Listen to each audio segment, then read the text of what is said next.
একটা মেডিকেল বিশ্ববিদ্যালয়ে ৬০০-এর উপরে অধিক মেডিকেল অফিসার শুধু মেডিকেল অফিসার পোস্ট খালি আছে। আপনি কি চিন্তা করেন এভাবে কি এটা মেডিকেল বিশ্ববিদ্যালয় চলতে পারে? এটা অসম্ভব।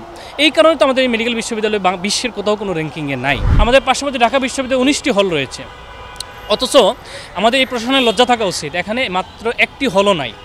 একটা বিল্ডিংয়ের কিছু কোনায় হার্ডবোর্ড দিয়ে কিছু রুম তৈরি করে দেওয়া হয়েছে রেসিডেন্টের থাকার জন্য। গণঅভ্যুত্থানের ১.৫ বছর হওয়ার পরও বাংলাদেশের একমাত্র ফাংশনিং মেডিকেল বিশ্ববিদ্যালয় বাংলাদেশ মেডিকেল বিশ্ববিদ্যালয়ে উল্লেখযোগ্য কোনো পরিবর্তন এখনও হয়নি।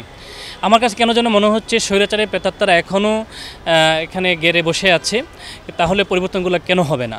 এখানে মেডিকেল অফিসারের পদ আছে ৬৫টির মতো, এখানে প্রমোশন হয়েছে ২২৬টির মতো প্রমোশন হয়েছে। সেই পদগুলো এখনও মেডিকেল অফিসারের পদে হোল্ড করে রাখা আছে।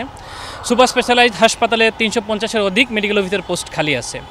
তো মোট হিসাব করে দেখা যায় যে একটা মেডিকেল বিশ্ববিদ্যালয়ে ৬০০-এর উপরে অধিক মেডিকেল অফিসার শুধু মেডিকেল অফিসার পোস্ট খালি আছে। আপনি কি চিন্তা করেন এভাবে কি এটা মেডিকেল বিশ্ববিদ্যালয় চলতে পারে? এটা অসম্ভব। এই কারণে তো আমাদের এই মেডিকেল বিশ্ববিদ্যালয় বিশ্বের কোথাও কোনো র্যাঙ্কিংয়ে নাই। তো আমাদের প্রথম দাবি হচ্ছে এখানে যথেষ্ট পরিমাণে অ্যাসিস্ট্যান্ট প্রফেসর এবং শিক্ষকের পোস্ট খালি আছে। আমাদের দাবি হচ্ছে এই নভেম্বরের মধ্যেই সম্পূর্ণ নিয়োগ প্রক্রিয়া সম্পন্ন করতে হবে, পত্রিকায় বিজ্ঞপ্তির মাধ্যমে, সম্পূর্ণ স্বচ্ছতা এবং জবাবদিহিতার মাধ্যমে। আমাদের দ্বিতীয় দাবি হচ্ছে রাষ্ট্রের হাজার হাজার কোটি টাকা দিয়ে একটা সুপার স্পেশালিটি হাসপাতাল তৈরি করা হয়েছে, অথচ সেখানে দামি দামি ইনস্ট্রুমেন্টগুলো নষ্ট হয়ে যাচ্ছে, সেটা এখনও পূর্ণাঙ্গ মাত্রায় চালু হয়নি। সেখানে পর্যাপ্ত পরিমাণ চিকিৎসক, নার্স, টেকনোলজিস্ট এবং জনবল নিয়োগ দিয়ে অতি দ্রুত সেখানে এই সুপার স্পেশালিটি হাসপাতালটি চালু করা হোক, যাতে আমাদের রোগীদেরকে দেশের বাইরে যেতে না হয়। কম খরচে এখানে liver transplant, renal transplant, IVF, robotic surgery সহ আধুনিক মানের এবং উন্নত মানের সকল অপারেশন এবং সকল চিকিৎসা যাতে আমাদের দেশের জনগণ এখানেই করতে পারে সেই ব্যবস্থা করা হোক। আর আমাদের আরেকটা অত্যন্ত দুঃখজনক হলেও সত্য, আমাদের পার্শ্ববর্তী ঢাকা বিশ্ববিদ্যালয়ে 19টি হল রয়েছে, অথচ আমাদের এই প্রশাসনের লজ্জা থাকা উচিত। এখানে মাত্র একটি হলও নাই।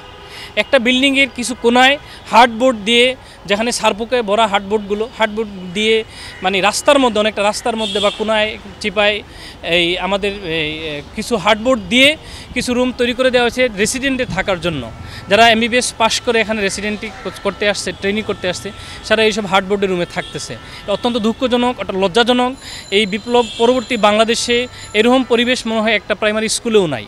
তো আমাদের দাবি হচ্ছে একটা রেসিডেন্ট এবং ট্রেনিদের জন্য সম্পূর্ণ পূর্ণাঙ্গ আবাসিক হল নির্মাণ করা হোক, আবাসিক হলের ব্যবস্থা করা হোক, পুরুষদের জন্য আলাদা, মহিলাদের জন্য আলাদা। এটা একটা একটা বিশ্ববিদ্যালয়ের সাথে এটা যায় না।